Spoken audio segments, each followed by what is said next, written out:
There are no right or wrong ways to edit street photos. There are just good ways and less good ways.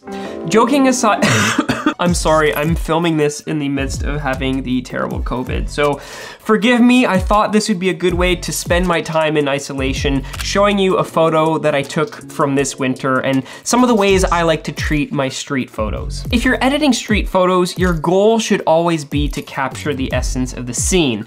In this case, you might think I want to keep the photo as true to how I shot it as possible, but the problem is this photo was taken and it just looks way too warm. It almost looks like a desert, and that's not what we want. My first step when editing any photo is gonna be to set the white balance correctly. I'm gonna come in here and I actually wanna make this colder. You can see the lights on the right side are a different color temperature than the lights on the left. These ones are cooler and these ones are warmer. So what I'm gonna do is actually balance or white balance for these lights. And if you wanna know more about white balance and color temperature and Kelvin and what all that craziness is, I have a video here that you can check out that explains it all. So right off the bat, I'm gonna set my color temperature to 3700 Kelvin. Next, I wanna come in and set my exposure. This photo is pretty dark, and as soon as I bump it up, you can see that there is just a ton of snow floating on the street here, and I wanna make that as visible in my photo as possible. One of the ways you can do this is actually with the haze,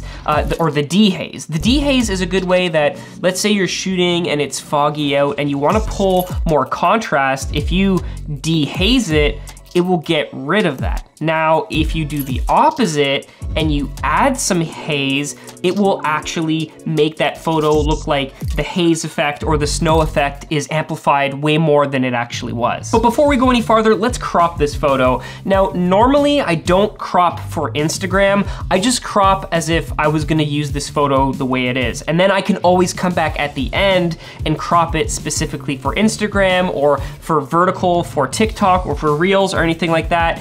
In this case, the subject of my photo is this streetcar, and I wanna make sure it's right in the center. I don't necessarily need to see this bus at the bottom, so I can crop that out a little bit, and there's not too much exciting going on in the sky. Now, if you're cropping and you want a tip for how to crop in unique ways, if you actually hit the O button, you can toggle through all of these, like these geometries. I guess you kind of got like a golden ratio here, and then you've got a rule of thirds, you've got these grids. Most of the time, I'm just using this thirds grid. So we've got our exposure, we've got our white balance. Now, if you want to play with some of the highlights and the shadows, that's where I'll do this step next. In this case, I think I'm going to raise some of the shadows so that they're not as dark and I can get more detail. If you want to see exactly where the information is clipping in your photo, clipping is where you start to cut off and you go beyond black. So if I go like this and I hold Alt, and I drag, you can see now all of the information at the bottom where that bus was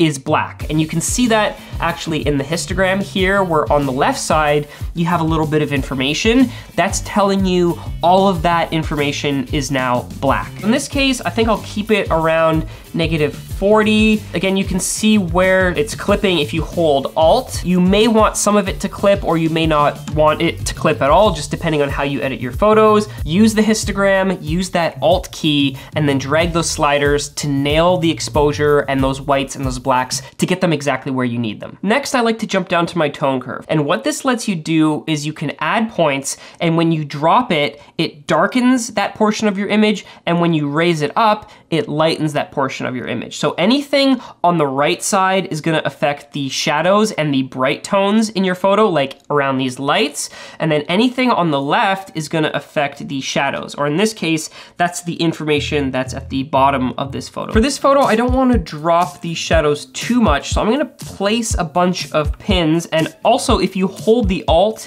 it lets you kind of drag that very slowly, where if you're not holding the Alt, you can kind of move it really fast, and then as you hold the Alt down, it gives you finer grain control over that portion of the tone curve as you're editing it. The next thing I wanna do is jump down to my color calibration and start making adjustments for hue, saturation, and then tweaking the colors to where I want them to be. Now, some people will jump right into the hue, saturation, luminance, which is this tab here, but I actually like to go all the way down to the bottom to the calibration. Color calibration is kind of like large overall hue and saturation adjustments. It looks at the individual channels within your image and then says, oh, I want my reds to be more red, or I want them to be more orange, or maybe I want my greens to be more yellow, or I want them to be more green. And so you can come in and really quickly start to, I guess, stylize your photo is one way of thinking about it. I have a video here that you can check out. It's a really useful tip, especially if you're doing fall photos, because you can get really vibrant oranges. For this photo, I actually want to take my blues and make them a little bit more cyan.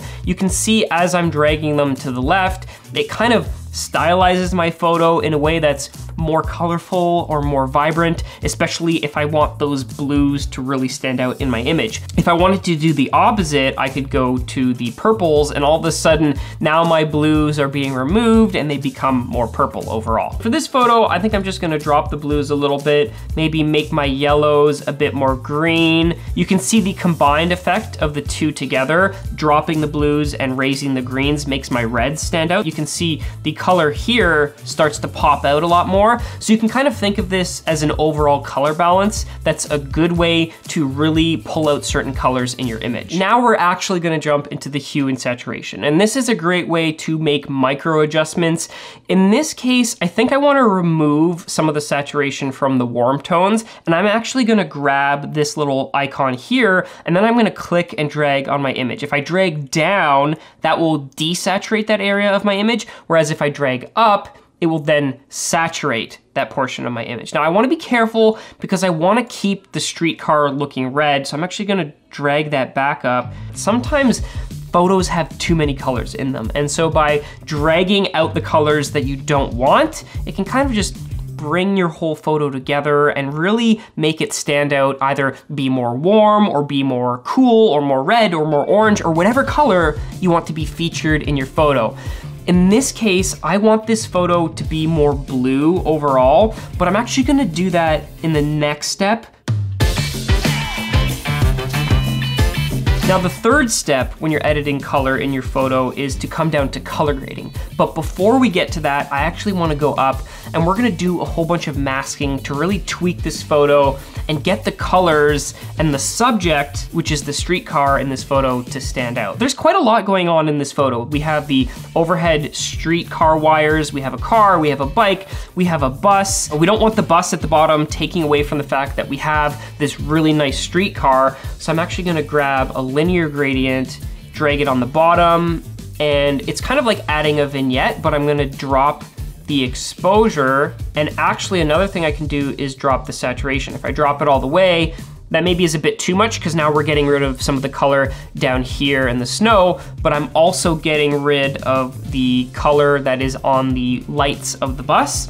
So another thing I could do is if I really want to desaturate it, I could come in here, grab a little bit of a radial gradient, go like this, and then say, okay, let's completely desaturate it, and it's not as distracting. To really make the subject pop, I'm actually gonna use the select subject mask, which will automatically try to detect the subject in my photo, and ideally, so it did an okay job, but it missed a portion of the bottom here, and I think it over-selected some of these cars in the background, so you can tweak it, that's not a problem. If you come in here and you say add, brush, now we can brush in some portions manually. So if I go like this, you can see now we're adding in the bottom portion of that streetcar. If you get close to the sides of the streetcar, it's actually helpful to turn on, there's this auto mask feature. And what that does is it looks for the edges of objects and go like this, just to clean up the edges ever so slightly.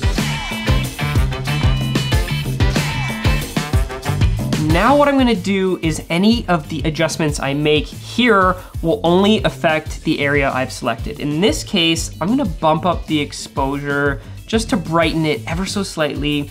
I'm gonna bump up the clarity to really start to get some of that enhanced contrast. If I dehaze it maybe just a step or two, and then sharpness just a little bit, and then I'm gonna hit done.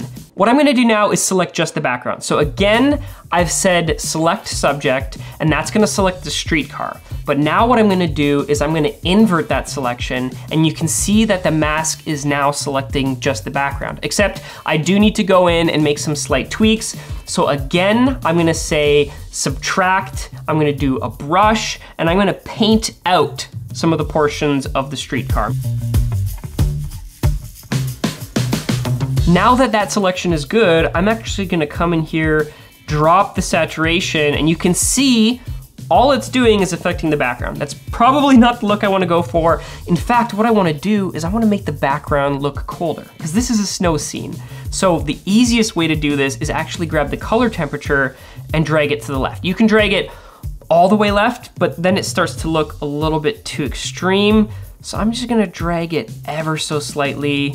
And you can do anything you want to the background. So if you want to lower the clarity, for example, to make it look like it's more glowy and ephemeral and dreamy, you can do that. You can also, you can drag the dehaze down. I wouldn't recommend that. That kind of gets a bit crazy, but you know, maybe just a point or two, dropping the texture, dropping the saturation. And what that does is just make it look even more snowy and cold. I'm gonna add a couple more masks. I'm gonna do a radial gradient off to the side here because we've got this building and I really want the light from it to look like it's making the street light up. So I'm gonna raise the exposure a little bit and I'm actually gonna dehaze it a little bit so it looks a little bit more foggy.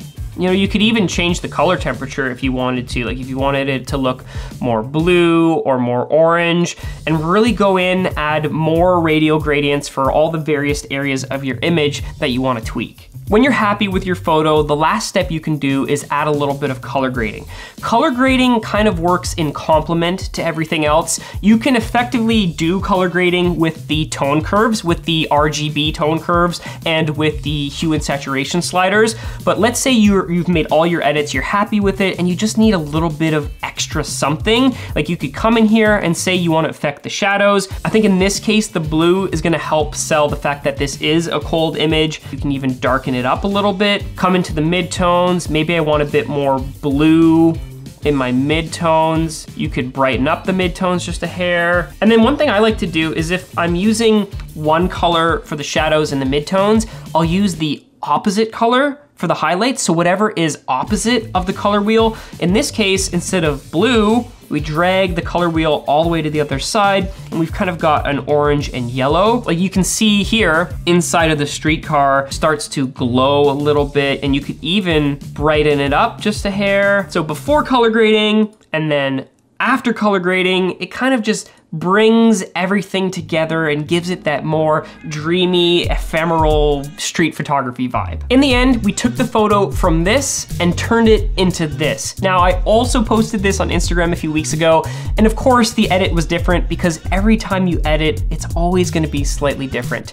If you enjoyed this or learned something, go ahead and hit the like button. If you wanna see more Lightroom tutorials like this, go ahead and leave a comment down below and say what type of photo you'd like to see me edit next. Or if you wanna jump right into more videos like this, you can check out either one of these, or hit subscribe and turn on notifications so that when I do post more Lightroom tutorials, you get notified right away. Thanks for sticking around.